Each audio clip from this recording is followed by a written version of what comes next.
Hey everybody, welcome back to another edition or episode. What are we calling these? Editions, episodes? Okay, that's fine. I like episode, yeah. Welcome to the Sales Call Overhaul. Our guest this week is Phil Hall, who runs a multi-million-dollar a year sales team. Thank you so much for being here with us today, Phil. Thank y'all for having me. Yeah. Let's talk for a second about the sales call overhaul process. If you want us to overhaul your sales call live on the air, send it in. Message our Facebook page, and we will choose a winner for that week. And we will look at the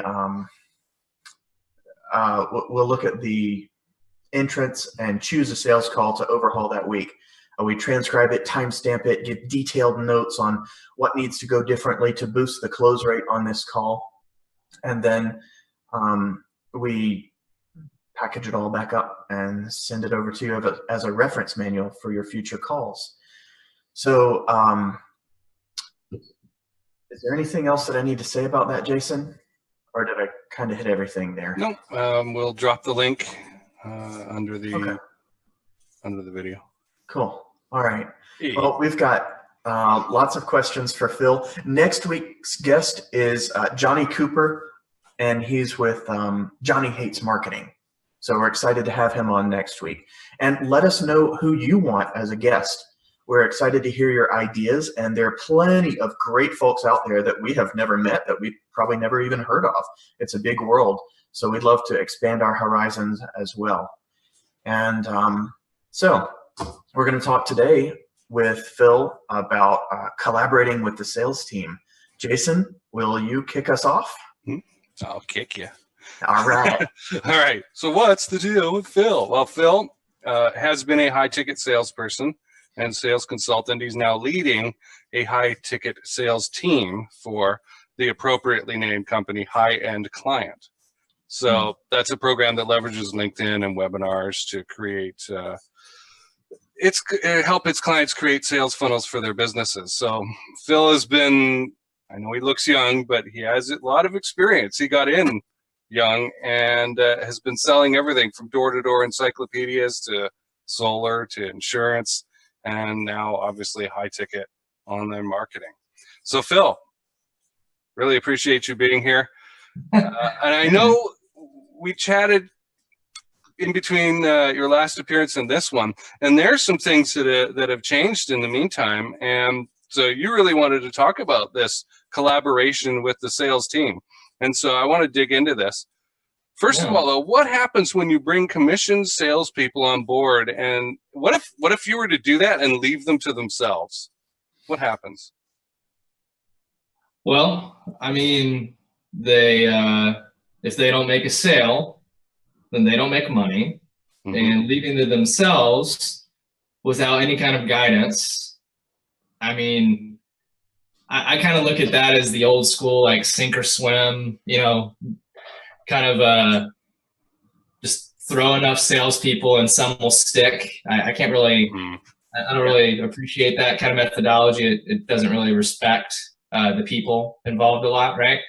And so what will typically happen is they won't make any sales at all because they're more worried about making sales than they are worried about helping the person they're talking to. And especially in high ticket, you know, where it's, you know, thousands of dollars in a single conversation most of the time, any little semblance of commission breath or not being 100% focused on the other person is detected and used as a reason to not, right? So left to their own devices, typically recipe for disaster. But how much micromanage versus here's your pen, run free stallion will depend on the rep. But yeah. Okay. Yeah, and I mean, I wanted to go there next. So it is not good to just bring in a commissioned salesperson and go, well, there you go. I'm going to be over there and bugger off to leave them alone. No, I think, yeah, well, and that's what I was, we're kind of leading to is I see it all the time. I'm, you know, very grateful to have built a fairly expansive network in the online marketing, high ticket space. And so I'll have people reaching out to me periodically saying like, hey, do you know any great salespeople? I'm looking to, grow my team. And I've gotten a pretty good sense of some questions I like to ask them to be able to kind of reality check them a little bit about, do you really think you're ready to have responsibility of someone's livelihood as a 100% commissioned salesperson on your business? Yeah. Or are you just kind of tired of taking all the sales calls because your sales process isn't totally ironed out? Yep. That's right? A huge difference right there. Yeah. Okay. And so, and I know you guys probably have a fantastic qualification process for people that are actually ready for your services, versus they need to get more of their act together on the sales side of things. But I think I've had people, say like, well, I don't think I want to do 100% commission because I don't want people, only being worried about closing the deals and bringing in a bunch of bad people into the program. And I'm like, well, sure. That's fine. You don't have to do it that way. There's a lot of different ways to skin the cat comp plan wise. But at the end of the day, the 100% commission model is something that's proven to work because, it attracts a certain kind of psychology that tends to lend itself to the problem being solved with the sales team, right? There are a lot of methods that can work there as long as you get the culture right to go along with it. Yeah. Yeah. Yeah, and I think never forgetting that there is like that. Some people see it as pressure. Other people see it as, I'm capitalism's version of a hunter-gatherer. I eat what I kill, right? Some people get excited about it, right? I've had so many people say it's the only way to do it, 100% commission. But like always remembering that when you're their leader, when you're not the person taking calls back to back on, every day, I think is served me very well in, creating a culture where, the members on the team can come to me with anything. They don't ever feel like they can't tell me if they're having a mindset issue or anything like that, just because I always, always, always make sure to remind them that, I've been in their seat. I know what it's like. I'm empathizing with them at all times with my efforts to improve things at all times. Right. Yep. And I think laying that foundation is a really good kind of first step to creating a team that allows you to take full advantage of the fact that you have salespeople directly interacting with the most valuable data about your business that you have, the people that have gone through your funnel and raised their hand and said, yes, I want to have a call. Right. Everything that they share on that conversation is a glimpse into the mind of your customer avatar, which can only improve every aspect of your business. So if you're not taking advantage of that data, you're leaving a lot of money on the table. Exactly. When you have a culture or when you have an accident, a conversational accident that shuts someone down, like you cut off, you give them the idea that you don't want to hear something, that thing doesn't go away. You just stop hearing it. It's still there. You just stop getting any data about it at all. I talk about this last election kind of with the media. This is not a political thing, but the media was pretty hard in the tank for Hillary. And so they wanted to, they were pushing the questions, all of their push polling. It wasn't getting good data because all of the Trump supporters felt alienated by the media. The Trump supporters were very, it was a reactionary kind of thing, a get back to a certain older time kind of deal. And so the media was not getting good data from people who absolutely intended to vote for Trump because the Trump voters knew the media didn't want to hear it. So they just stopped getting data. So when you cut off data sources, you cut off your ability to make decisions, you cut off your ability to learn about your avatar, all kinds of things. So that's something that you're really good at, Phil. I've noticed that in almost all of our conversations is you're very good at keeping conversations open so that you can keep learning and keep helping keep that channel open. Cool. Well, life imitates sales, right? If you're not constantly curious on your calls and they mention something when they say something to you and you don't chase that and explore that vein, right? Yeah. If you're just like, oh, well, that's not on my checklist of questions, then you're leaving money on the table. It's the same thing with when you're interacting with your teammates. If you're not listening to them fully, when, you know, you're asking them, hey, is there anything we can improve? You know, how are you, you know, overall, is your work-life balance the way you want it? Is this, you know, role exactly, you know, what you feel was promised when you first started? Right. What is your expectations? What has not met them? Right. Get those answers. Like I tell them all the time, you know, in our meetings, like, I don't have any ego in this. Like, if you think there's something I could be doing better, tell me. And for whatever reason, I haven't got a lot of, you know, like, you really need to pick it up on this aspect, but it's more of like an indirect, like, hey, I think I would really benefit from, you know, hearing more about this training topic versus others if, you know, if you have some time set aside. And so it's like, you know, I'm opening the floor for, like, you know, to get criticism, but because I'm okay receiving criticism, they feel more empowered to share things that, you know, aren't critical, if that makes sense. Kind of like, well, yeah, you're non-critical. Sales call. When you tell them you're okay hearing no, the more comfortable saying yes. Right. So, right. Yeah. So that is a culture that's quite different than many other places out there, where some salespeople might be afraid to speak up because that would be a career limiting move. Right. So I've been there. Yeah. I know how that feels. I think I've had 1, 2, 3, 4. I've had 7 different sales jobs since 2012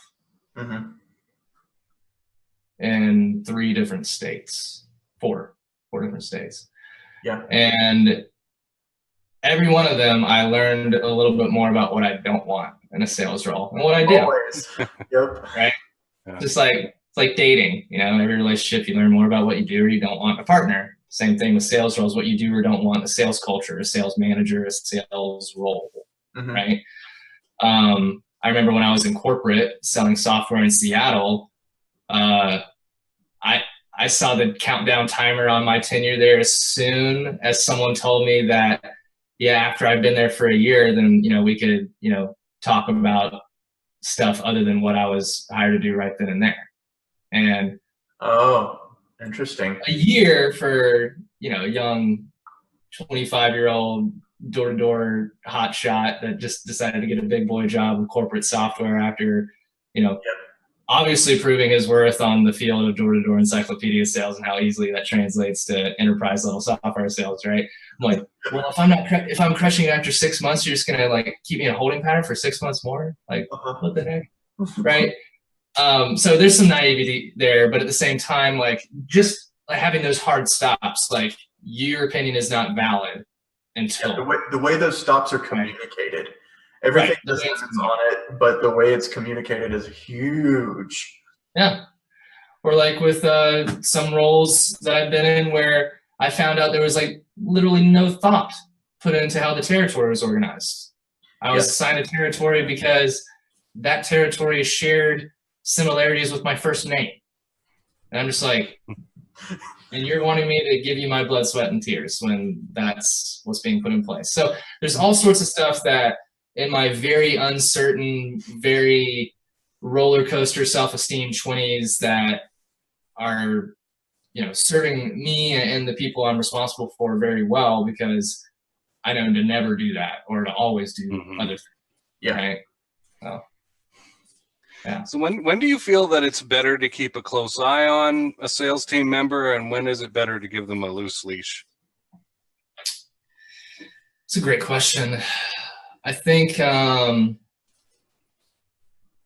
mean, my gut answer just right off the bat is their numbers, right? I mean, that's pretty obvious. If they haven't been putting anything up, you know, I'm keeping close tabs on that regardless, but I'll pay extra attention to someone if, like, in our CRM, I'm noticing, you know, less reasons for no being, I'm noticing more objections than conditions as the reasons for no's. Like, couldn't quite connect with them, or if they're ending calls early because they weren't, wanting to go through our process, or anything that I can kind of read. And, the CRM was like, oh, there was probably some headbutting there. Right. It's just let me know that their frame is somehow out of whack, and it could be stuff at home. It could be nothing to do with the job at all. But if I don't know what's going on, I don't know how to help. So that, I mean, it's really just looking at the reasons why the closes haven't been coming, and noticing that it's less like, oh, well, I got on the phone with someone that, wasn't totally truthful on their application and actually doesn't have two pennies to rub together. That's why they didn't join our thousands of dollars program. Yeah. Well, right. You're probably fine, right? Yeah. Versus, Jim and I, he really just didn't like, me not being able to tell him, how our program works and our price right off the bat, and wanted to take him through our process of figuring out what his issues are before we tell them, how we can help, and ended the call 15 minutes in. If I'm seeing that, then I'm thinking, now Jim could have just been a grade A, butthead, right? That's totally possible. But I mean, I'm listening to the call, and like, if I hear they're connecting really well and rapport right off the bat, I'm like, oh, where does something go off? Yep. Sometimes, I mean, because I know sales for a lot of people, this is another thing I can empathize with, is because you're kind of in the service position, right? Like, you're typically customizing yourself to be the person they need you to be to make a decision they wouldn't make by themselves, right? Sometimes we're looking for those opportunities to throw the hammer down and exercise what authority we do have, right? And looking for those opportunities is very illogical, because more often than not, you're choosing between being correct or making the sale with certain types of people, right? And so just being able to nip that in the bud, just by seeing the reasons why they aren't making sales, and digging in and listening to those calls, and just finding out what's going on. I mean, there was a story of one of our reps who finished the month really well, but he didn't start making sales until the 15th, because he was so in his head about this being his best month ever that he was more worried about him closing his sales and hitting his numbers than he was about the other person on the phone. And every day that went by where he got more no's just made that pressure extra strong, and made his ability to connect that much more difficult. And I was like, dude, your goal needs to be every single person you talk to tomorrow is better off because they spoke to you, because you listened. Right. Not to put 3 up on the board. If you go in thinking like that. Nobody cares about a hat trick. Help people. Yeah, that's the Yoda part of sales that I feel like when that finally clicks with someone, why I'm such a big believer in high ticket sales. I mean, 6 figures from home, when you finally get it, when it's like, it's not about you. Like, there was a rep that, he was consistently in either last or second to last since he started.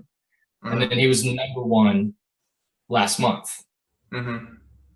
And I've been picking his brain a lot. I'm like, well, what do you think was the big shift? And he was like, well, I mean, there was, certain things going on at home. My wife was putting a lot of pressure on me. I don't feel like she really believed this was like a legit type of thing, just because she's a bit more traditional. She's not seeing me driving to an office. It's all on the computer, right? And 100% commission versus, regular W-2 with salary and benefits, right? And so there was that, but at the same time, like, because of those things, I was making it all about me, because I had to prove to her that this was legit, and I couldn't prove it unless I was making sales. Me, my wife, my situation. And I just decided to throw that all out and be a little bit more fearless with asking the questions that I know I needed to ask in those sales situations, because it's a zero-sum game. If I don't ask, then I won't really connect, and they won't buy. I'll never speak to them again. But if I do ask, then I might be able to get to what the real thing is that'll actually move this person. And if they don't buy, then I don't ever speak to them again. But if they do, then I've made the impact on this person I want to make. And so it all kind of goes back to, it's not about you, right? That's something that I have to keep in mind from a management perspective. Sure. That that it's not all about us kind of thing, and where people are coming from. Because I've worked online for a long time, on and off, and Jason has been an online business person of some stripe or another for quite some time. And so we think of that as perfectly natural, but there are a lot of people who do have they have hesitations about this type of job in the first place. So that'll be good for me to keep in mind. Yeah, and I hope that any business owner watching, listening, heard some of the things that Phil was saying there about, like, are you recording the calls? Right? Mm-hmm. Are you getting the calls in a system where you, as the sales manager, when you're wearing that hat, can listen to the calls? Right? If that salesperson, that commission-based salesperson, is out there on Pluto or something like that, making calls from their cell phone, you'll never hear what's happening. Yeah. And how can you adjust when you can't measure, right? So you can't manage. Okay. Yeah, we're pretty careful to keep business owner. What's that? Yeah, I was just going to say to any business owner that is having the thought that you need to throw some salespeople at your sales problem, better plug that up, because you're already dooming yourself to failure. If you're ever thinking, I just need a couple golden retrievers and I can sick them at these people that, don't do that. I've talked to way too many people that think it's that simple when. Yep. So there's nothing about it that's going to work. Not even one piece. Yeah. So you got a sales team, and maybe let's say you're running a new process. Say it's a newer business or a new offer or something, and you get a salesperson who comes up to you and says, "Well, Phil, I know we haven't run any calls yet, but I want to change this." What do you do? Like, how much input should they be allowed versus, no, guys, go do it? This is a salesperson that has not taken any calls before? Right. Let's have the new situation. Well, I mean,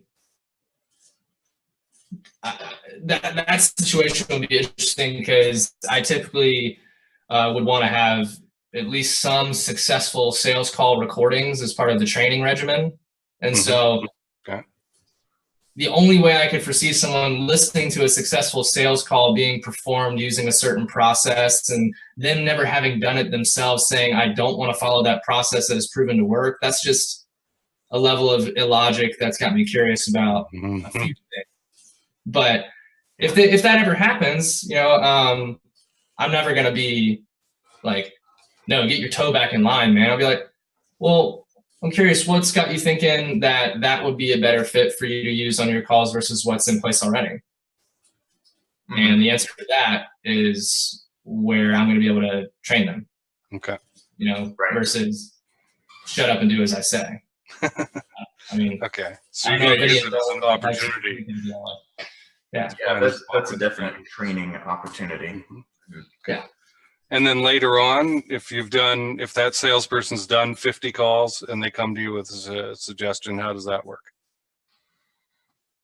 I mean, there's always a fine balance between trusting your salespeople to experiment with some stuff they want to try, and realizing that depending on how the business is run, right? But most of the time in high ticket online program sales, those calls are a sunk cost. So I'll typically ask, like, all right, well, let's say the calls cost $150, right? Like, now, to be clear for the audience, this is $150 in ad spend to generate that appointment, to generate that call. So on the customer end, the marketing cost is $150 to get there. Okay. Right. Are you willing to pay $150 to try this out if it completely bombs the call? Right. I'm not going to charge you $150, right? I've talked with business owners that got so mad about the people on their sales team not following the script. It's like, every time I hear on the recording they're not following the script, I'm going to dock them the cost of the call. And I'm just like, okay, that'll make you feel better. Do you want to be right, or do you want to have a good sales team? Well, and it's so interesting. I'm really glad for this opportunity to kind of articulate a lot of these things, because, I mean, just Let's like dig into this. with sales and anything, right? The more you teach it, the better you understand it. So if I'm explaining myself, I'm understanding it better. And it's almost like my sales leadership style mimics my sales style, which I think kind of ties back into that Richard Branson quote, which is how you treat your employees is how they'll treat their customers. Yep. Right. And so my interactions with my salespeople follow a lot of the same principles that my interactions with prospects followed when I was selling full time. Like just with if someone comes up to me and says, "Hey, I want to change this," instead of me telling them, "Shut up, that's stupid," that's a training opportunity. It's the same thing if on a call someone gets a little, antsy with you, or they, give you a little pushback. That's an opportunity to get some real insight and have a connection with that person versus tell them that they're being rude. Yep. So yeah, I think it all kind of lines up at some point. So if someone wants to experiment and they've got some tenure, they've proven themselves to be a good salesperson with instincts. Like I tell my fully ramped folks all the time, like, listen to yourself. Like, listen to yourself. If you were in the discovery phase of the conversation and you're feeling a question bubbling up and you're wondering whether or not you should ask it, you really need to examine the reason why you're questioning if you should answer or not. Because if that reason has anything to do with you making the sale, you're getting in your own way. Right. If you're not asking that question because you're afraid it might offend them, if they're offended, then they're not going to buy. You should ask that question. You need to run towards that fear. Yeah. Because like when you get someone on the phone that, there's often times that can be frustrating if you get someone on the phone that's struggling financially, right? They're telling you, all the reasons why, they don't have money and there's things aren't working, right? But it's just kind of having those, it's really a combination of an understanding of like the high ticket sales process and an understanding of like people and reality in general. Like everybody wants to make more money in less time, right? Everybody, wants to feel like they're making a difference and, actually doing something that's impactful most of the time, right? But another thing is most of the time when the crap hits the fan, people aren't trying to be their own boss. Yeah.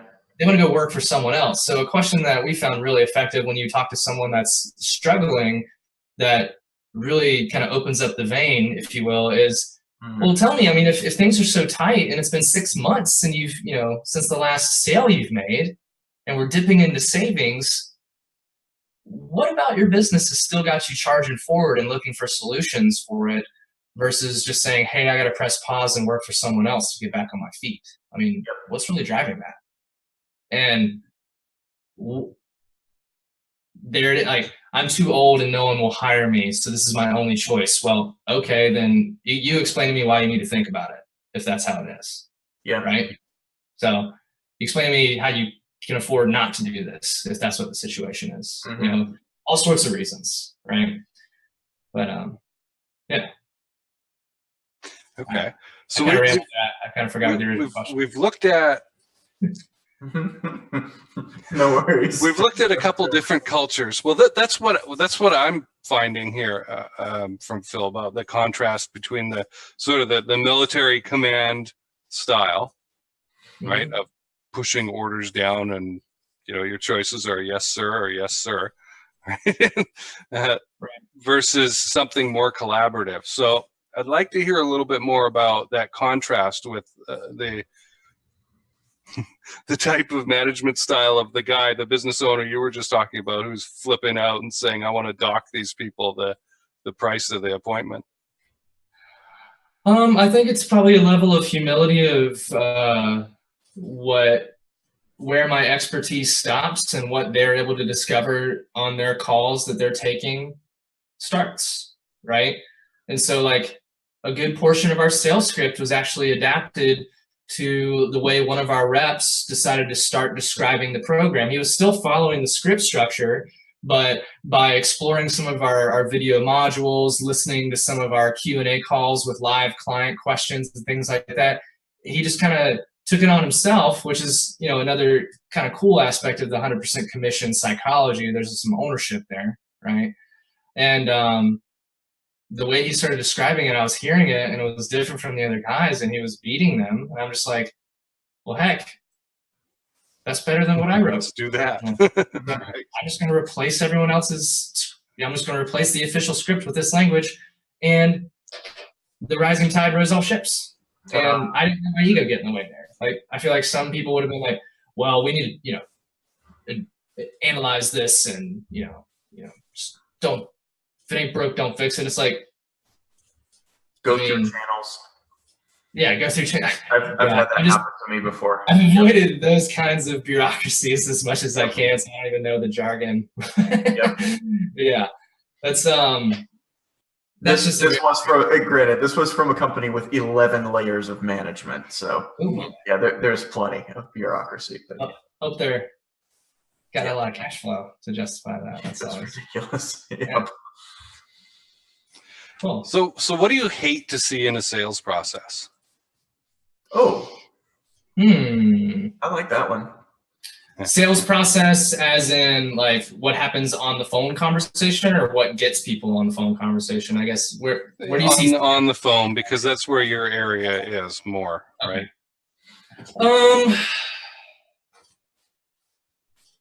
I hate to see blind pitching. I hate to see people just like open the, just fire off the cannon right out of the bat. Like, it's just a lack of empathy. I've been across the entire spectrum of like sales styles, everything from like door to door to sitting in a skyscraper with corporate to working from home with, remote high ticket, right? And the one thing that I've found will never, ever, ever work is if you're doing the opposite of what you're supposed to do, which is making it about you and how much you like to perform and how great you are at explaining things. And there's no way they can't buy when I give my perfect, brilliant pitch. And the whole time they're sitting there like, dude, I just want to figure out how I can golf 4 times a week. I don't want to chug champagne while, water skiing behind a yacht. So why are you telling me how I can make $1 million a year? You know nothing about my situation. Yep. Right. And so the salesperson making it about themselves, or any kind of script that doesn't have a discovery phase that allows you to empathize and actually understand why the person you're talking to is there. You're just assuming you know all that already. I'm just like, what are you even doing here? Yep. And to be fair, all the good sales trainers will tell you this, but it's something that has to be, it can't just be taught. It has to be hammered into your psyche as a salesperson, and it has to be done fairly regularly. Like, you have to stay on top of yourself. If you're that performer, if you're an extroverted type of person, the introverts have an easier time with this. But like everybody from Jordan Belfort, the Wolf of Wall Street, in his straight line sales program, will tell you this kind of thing. You cannot just start pitching right off the bat. He calls it keeping your powder dry, and always having something else to be able to tell people, even when they give you an objection. You should have another juicy tidbit for them. Or Sandler, the old school Sandler trainers, they talk about don't spill your candy in the lobby. Right. You should never be just telling someone about your thing before you know where they are. So it's a very common sales training thing, a very common sales teaching thing, but boy, you have to really, it's one of the foundations that you have to keep working on. It's easy to get away from. Mm-hmm. Yeah. And that I guess is a good question for you, Phil, is how much, so you're a sales manager, how much coaching of your sales team do you do? How much of your time would you say does that take up? Yeah. Well, I mean, we have 3 meetings per week, and I like to have a training topic. It can vary between something that I have prepared where I'm, monologuing and doing most of the like teaching, and they're just taking notes and listening. Or it can be more of a roundtable discussion where everyone's involved and I'm giving the guys opportunities to, do some teaching of their own, right? And so, I'd probably say the total coaching time input, I should probably be more organized to be able to know that. I mean, likewise for me. Yeah. Yeah, it varies a lot, but Okay. What I consider my job as the sales team leader is to kind of be that like obsessed sales scientist that's always like reading up on like, you know, what's on the cutting edge, what are the things that are timeless that you never want to get away from, you know, and just always, I'm always, you know, empathizing with both sides of the call. I'm always trying to put myself in the shoes of the people that watch our webinar, go through our booking process, end up on the receiving end of our script. And I want to be on the receiving, you know, I want to empathize with the guys that are, you know, delivering it multiple times a day for a living on 100% commission.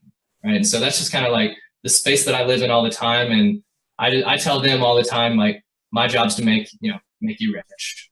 Right. My job's to make your job as fun and lucrative and rewarding as possible. If you're happy, then that's how I benefit. Right. Like, if you can be right or you can be correct. Right. I could probably toot my own horn a whole lot more than I do. And I don't think that would have worked out as well as the choices I've made to do the other ones. So, okay. So I'm interested in hearing from your experience as the sales team grows. Let's maybe think about a couple stages, like first from 1 to 2 or 3 sales team members, and then maybe from like 5 to 7 or 8 or something like that. What are the problems that come up at these phases? Pretty complex question, I know. Well, I think, I mean, the first thing that comes to mind is you just got to make sure that you have the marketing to, I mean, this is all, I'm just thinking context of inbound, right? With like a door-to-door, totally outbound, you know, here's a list of leads to call. You can throw as many people as you want, you know, technically, right? With inbound, you have to be able to keep their schedules full. That's something most of our clients have an issue with at some point or another, is keeping everybody's schedules full. Yeah, I mean, I can recall being part of an organization that went from 4 to 8 from one month to the next, and that severely impacted my confidence that I would be on the phone with the decision maker that, you know, had the ability to pay within every like 48 hours immensely. It went from, I know for a fact that as long as my calendar's full, at least once every couple of days, I got a shot if I'm on top of things. I went from that to, you know, I hope sometime this week I'll get on with one. Yeah. So lead quality got diluted very quickly because they had to ramp up the number of appointments.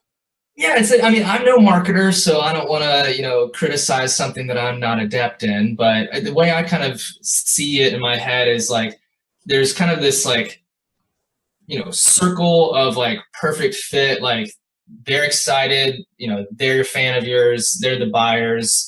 You know, as long as you don't cuss them out, they'll buy. They've got the problem. If you're on top of it, they'll buy. There's that circle of those people, and then there's the larger circle of those people exist within that compromise like the target market that, you know, we're getting on the calendar all the time, right? So there's a lot of people that don't buy within that. So when you have to, you know, fill up 5 or 6 calendars versus 1 or 2, realizing that just because you're casting the net wider doesn't mean you're also expanding that circle of buyers. Yep.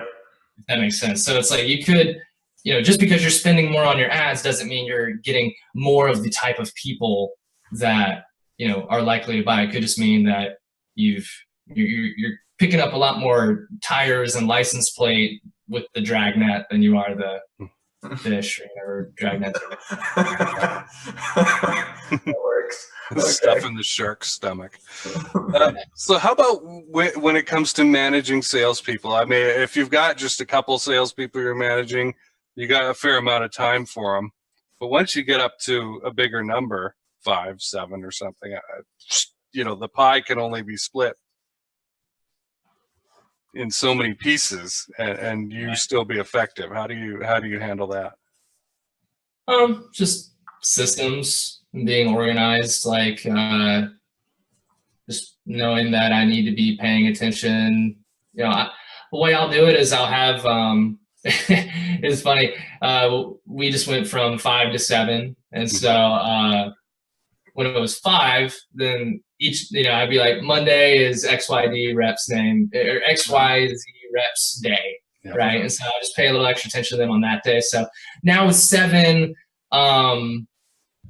that's not as clean, but it's just having processes in place. Like, really, I mean, it's like how I would sell is like managing your pipeline, right? It's just I'll have reminders in my calendar to check in on them and see how they're doing. Yeah. Right. That's, I mean, just being organized, really. And I mean, we've talked about this, but I think 7's about where my ability to like really empathize with an individual, like as that person at a deep level. Once you go past 7, we get into like 8, 9, 10, 11, 12. Like that's where it's like, that's just not possible. You're dividing it pretty far. Yeah. At that point. Yeah. So I've had several of the guys, as we've grown, raise their hand and say, hey, if there's anything that you would like me to help the new hires with when it comes to training stuff, just let me know. I was just actually doing a one-on-one with one of our newest hires before the podcast. And she told me that one of the other members on the team had just called her up on her cell phone out of the blue and asked her how everything was going. Right. So like, I mean, it's a combination of like, we have a team goal, right? And so if we can all hit like X number of sales as a team, then yay. But also understanding that they all have their own individual goals and individual reasons for being on the team in the first place, and not ever letting one kind of seem like it's more important than the other. Keeps things in balance. Yeah. About how often are you listening to somebody's sales call recording? Is this something you're doing every day or every other day or every day? Okay. This is a little bit of a different situation with our team. Without getting too far under the hood, we have the capability to listen in live while their calls are going.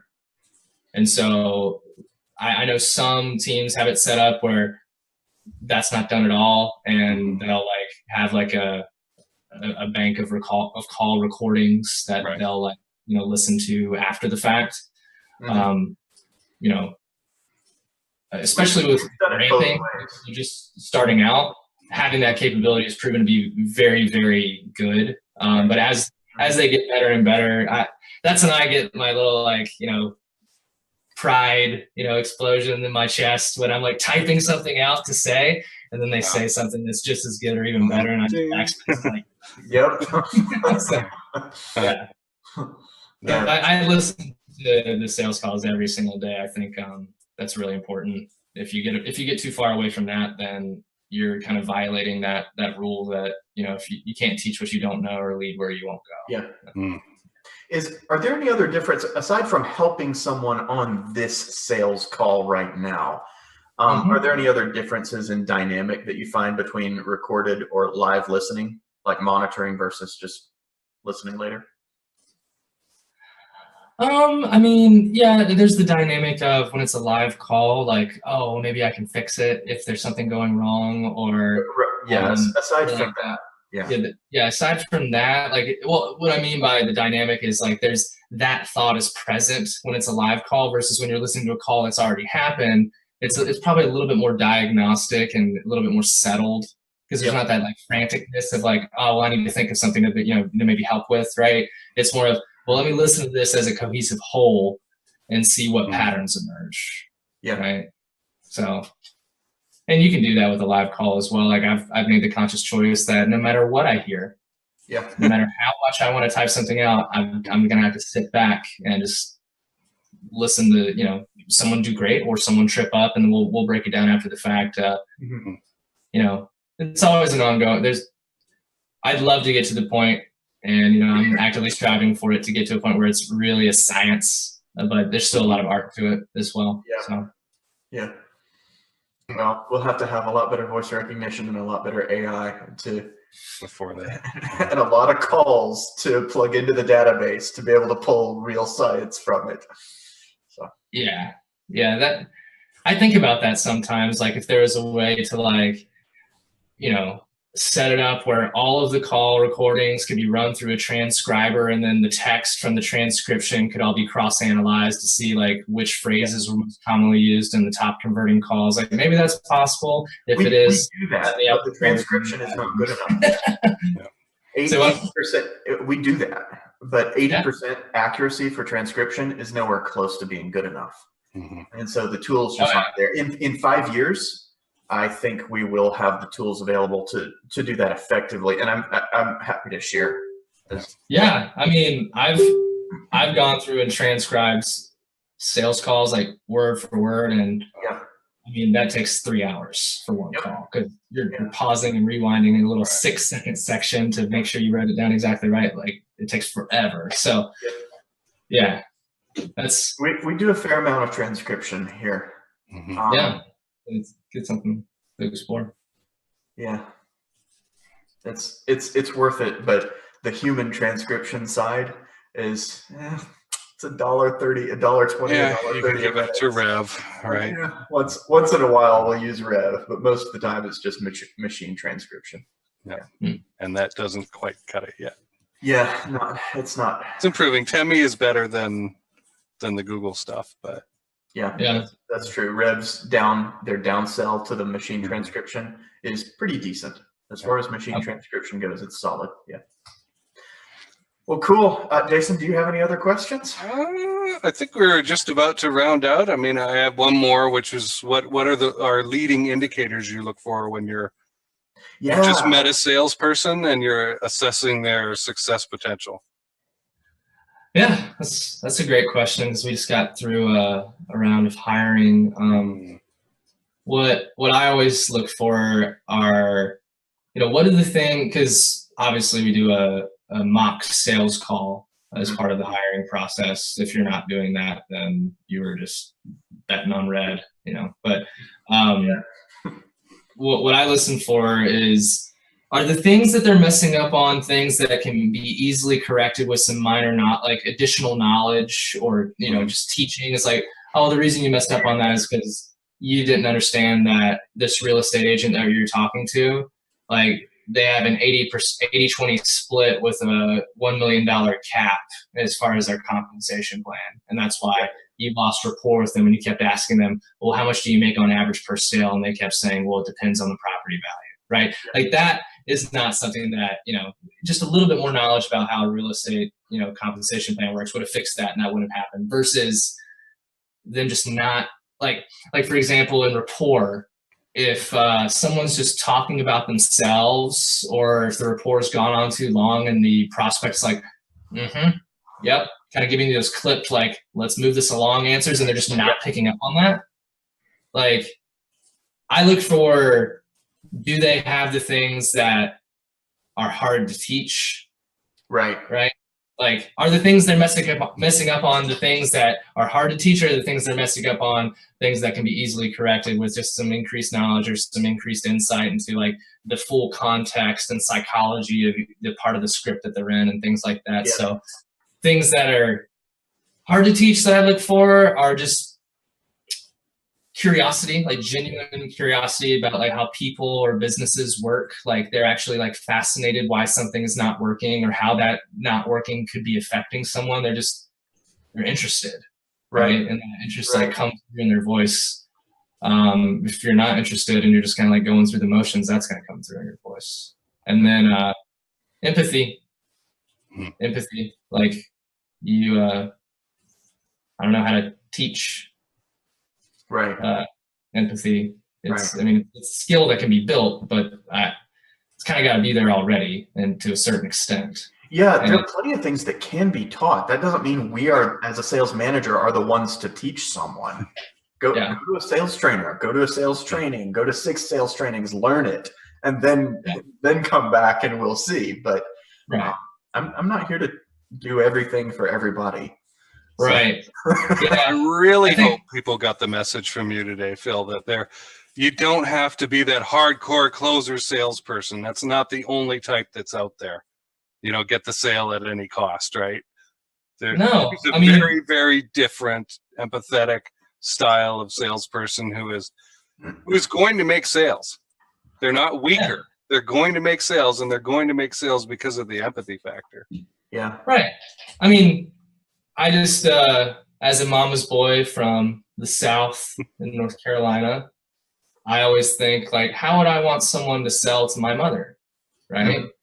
And, you know, like if my mom really needs something, but she's just being a little squirrely and a little scared to make the decision, I would want someone to call her out on that BS and be like, you know, Mandy, you need to do this. I know it might seem scary right now, but all these feelings that you're having right now, that's your brain trying to keep you in the homeostasis it is established as normal, aka your comfort zone. You're always going to feel like this when you're right on the edge of growth, right? And so if you can do what most people don't do, which is push through this feeling and take action versus retreat into our comfort zone and stay where everything is, comfortable, even if it's not giving you what you want, then that's how you actually experience those goals that we just spent the past hour talking about. Yep. Right? I would love for someone to say that to my mom if she was trying to get in her own way. I don't consider that someone, that being pushy at all. That's someone being an advocate, right? Empathetic leadership is not the same as high pressure sales. Yeah, and I have a feeling that the hardcore, buy or die kind of thing, that's going to die out just by the sheer function of population growth and the internet. And there's so many different offers out there. People will not gravitate to things that make them feel bad. So it's just empathy will win out. I think the things that computers can't do will be the things that rule the day. And we're already kind of seeing that. So, yeah. And then once Empathy Bot 3000 takes her place on that, we'll have to find something else to do. But until then, we'll see. There's a reason that you can have chat bots for like certain customer service things on a website, but you can't have sales chat bots for certain things. Exactly. And even with like the price thing, I'm sure at some point people were like, there will never be $1,000 add to cart button for online sales, and there was, right? With the typical high ticket price tag ranging between 3 to 10K, 10K plus, everyone's got a different definition of what high ticket means, but we're not seeing, unless someone like Tony Robbins, that's a household name, for like his Date with Destiny, I think that's like 5K, and there's a buy now button on the website, right? Like, we're not seeing that with a lot of other businesses that aren't household names. But if it gets to that point, then you'll still need a salesperson for the 20K mastermind instead of a buy now at 20K. So I feel very good about. Yeah, we feel pretty confident about this business model. Yeah. But yeah, very cool. Thank you, guys. Thank you so much. This has been a pleasure. We really appreciate you being here. And Phil is in our Facebook group with us here. So if you have other questions, if you watch this later, feel free to add your question to the video and tag him and take up all his time answering your question. Now, but we do appreciate you actually participating in the group and being willing to spend some time answering questions here, Phil. Thank you very much. Yeah, of course. I love having contemporaries in this very tight-knit online high-ticket sales world. So any opportunity I have to spend time with you guys is a welcome one. So thanks again. Thank you. All right. And a quick thank you, shout out to our producer, Emson, who was quietly coiling in the background to make sure that this goes off without a hitch. Yeah, thank you, sir.